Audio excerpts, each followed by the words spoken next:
June 9, 2015. New Gate by Sarah. We came home after a day in the studio, and after a bath I went straight to bed. Before I went to sleep, Abbas started speaking in my spirit. Child, listen. I am calling your spirit to attention so that you may incline your ears to behold the words of the King. Look, what do you see? I waited a while as I picked up my Bible. I held it in my hands and I saw patterns that looked like DNA strands that were around the word, flowing out of it. There was this very bright light around the word, and then I heard the spirits saying, "You hold life in your hands. Do you see that my word is light, and that everywhere my word enters there is light? Do you see that my word carries the seed of life, and everywhere that seed takes root life grows in abundance? I am the living word. Are you a mirror image of the living word?" Again I looked down at the word in my hands and I saw that the DNA-like patterns that flowed out of the word cleansed the atmosphere in the spirit. I saw many different gates in the spirit with many different names. Every gate looked different. There was a different fragrance in every gate, a different fruit, a different sound, and even a different color. The color represented the mental covering that comes upon you when you enter into the gate and possess it. The word continued to speak to me. Sarah Rebecca Esther, I want to teach you about possessing the gates because the gates are important for you to understand if you want to call the promised land your permanent home. Hear my truth. Living a life in the promised land of destiny and purpose requires a large spiritual capacity. You will become tired and you will lose your identity, your destiny and your vision if your capacity remains the same. I need to make room in my children's spirits to have a capacity to live in the promised land and call it home. It is a different story to live in the promised land than to move in and out. If you go in and out, it means that there are still too much of you that is not willing to completely die to self. But if the promised land becomes a permanent dwelling, it means that you are on a journey of maturity. You know, my child, many of my beloved ones are on a journey of salvation, but do you know how few of my people are on a journey of maturity, which is about knowing me? It is only my set-apart pride, because as you have come to know, this journey costs a very expensive price. It asks obedience. It is not difficult to move in and out because that means your ways are according to what is comfortable for you. When you desire my presence, you boldly enter in, as I have granted you access through the blood of my Son. However, permanently living in the promised land is not about what you desire. It is not about a feeling, it is not about being happy. It is about knowing me in the fire, because that is the only thing that brings forth true maturity. Life in the promised land is for the ones who choose maturity above anything else. The fruit of maturity comes out of the fire of purification and change, and therefore it is the most solid foundation that you can find yourself on. The thing is that as you look at your soul when weighing maturity, you will not always find a happy soul. Your soul will not have a false happiness that is built upon the things of the world. You will find a soul who is not satisfied by the things of this world. You will find a soul that has learned to stand aside so that my spirit can live and move and have its way in your spirit being. Your soul will be quiet of fleshly lusts. Your soul will not seek what it always sought. You will desire differently. Did you know that change is a fire? Change is what takes place when something takes a complete different way and starts to be different, look different. How can there ever be change if it is not like a fire burning out the very thing that needs changed? Change is what is needed if you want to possess the promised land. Change is what happens as you go through the gates. These gates that I am showing you are entrances, a passage into something. For each of my promises, purposes and ways there is a gate. These gates are the distinction between the outside and the inside. But what is one of the spiritual principles behind the gates? It is change, because the gate is the place that determines the dwelling. The gates are connected to the cities, so if you go into the gate it means that you dwell in the city. If you possess the gate of holiness, it means that you will dwell in holiness. My people are not dwelling in my perfect purposes because they do not know how to possess the gates. Teach my children. I want to speak to you today about change because it is essential in going through the gates. If you want to possess my gates, there will always be something that needs to be shifted in your life. The gates of the spirit and the gates of the soul are aligned with each other, so if there are open gates in your soul, there are closed gates in your spirit. In this journey of dwelling with me, you need to gain understanding about how these gates operate so that you can walk in freedom, because if there are obstructions in the gates, it will keep you from dwelling in what I purpose. Change and repentance takes hands, you can never separate them from each other. Different seasons are one of the things that bring change in your life.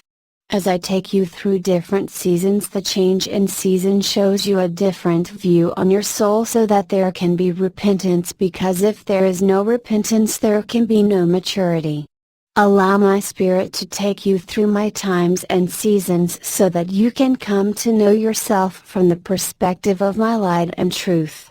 Remember that truth is reality. It is the lies that darken the light of truth. Lies will block your gates, but the entrance of my word will bring light and therefore truth that will set you free. You will not just come to know the true condition of things through my eyes, my truthful perspective, but you will come to know me in spirit and in truth so that you can worship me in spirit and in truth. The gates in your lives need to be examined because there are blockages that keep you outside of my will and my ways. As I was listening to the words of wisdom, I saw a specific gate in the spirit and I heard the words, "New gate." Abba continued to speak. I can only open the new gate in your life if you obey me in the fire of change. This new gate is full of promise. You will not always know exactly what is inside of the new gate because sometimes I keep it from you to test why you want to enter into this gate, because if it is for the promise, I rather desire that you do not see the fullness of it so that it remains about me. I am jealous over you. There is nothing new for me, but you are in a dimension where you know far from everything, therefore the new is part of your daily lives. Daily you experience new things as you mature in life. This principle is the same in the spirit. I want to take you into new spiritual dimensions of knowing me, but this can only take place if you allow the fire of change so that you can be mature to possess the new in purity and in my order. Many times new things throw you off course and cause you to lose focus and first love vision because your soul gates are blocked, and therefore your mature fruits also burn in the fire instead of bringing it forth.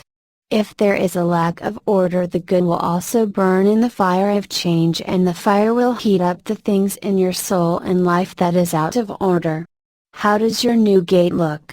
Do you know that there is a constant flow of new things that I want to bring into your life because I want to bless you? The question is, are you able to handle the fire of change that goes before it? My little ones, you are trusting me for many things, but I cannot fulfill them in your life if the fire of change is not bringing forth the fruits of maturity in your life but burning it out instead. How can the fire of change burn out the fruits of maturity? That, my children, takes place when there is a lack of obedience in your life. The lack of obedience comes from blocked gates that are supposed to be open. It blocks the flow of life from your spirit to your soul, and a part of you falls asleep. You can call it death. Your soul will live but your spirit will die, little by little. This was the same effect that happened in the garden. There is another principle that takes hands with change other than repentance, and that is choice. Your choices will bring change that will cause my gates of blessing to be open in your life, which means that you will dwell in my purposes, or your choices will close the spiritual gates and conform you to a state of spiritual sleepiness and death. What do you choose? What fruit does the seasons of change bring forth in your life? I want to open the new gate in your life, and that means I want to take you deeper in your walk with me, but I have to test you. I have to see how large your capacity is to handle the new, and I need to see what you do inside of the fire. Therefore you will see that my bride is in the fire in this season because there are shifts in the season.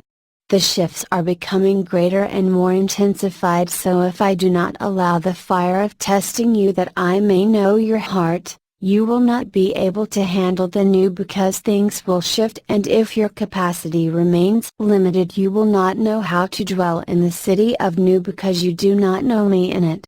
You are all on a journey of knowing me deeper and deeper, more intimately.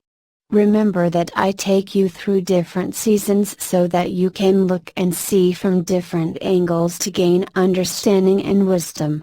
You can never look at my kingdom from only one side because I am a God of many layers. If it was not so, I would not be able to meet you there where you are. You are all on a different layer, but if you are in right standing with my spirit there will always be oneness and agreement, because although there are layers, every layer is a layer of truth, it is just deeper dimensions of it. People who are on different layers disagree because they look from different perspectives because of the broken soul. Your soul may have different perspectives, but your spirit eyes were created to look from my truthful perspective alone. Therefore, if there is no spiritual unity, it means that you are not looking through the eyes of the spirit. You can only look at things from my perspective and see what I see in different situations if you spend time with me and seek me regarding specific matters so that you might know me. There are many mysteries that I will reveal to those who seek me. I am asking you this, my little ones, do not stop seeking me no matter if you do not understand and you find yourself in darkness. No matter if you feel alone in your battles, no matter if you do not know the way out, because I do. Just put your hand in mine and walk with me, I will always help you. If you do not know, then ask me because I will answer you, but not always the way that you expect it, but it is for your good because I am training you to hear and listen so that you can come to the place of obedience. I love you, my dear children. Hold fast and run the race of faith to the end because I am coming. Do not be discouraged and do not be dismayed, for I am with you and I go out before you to prepare a place for you.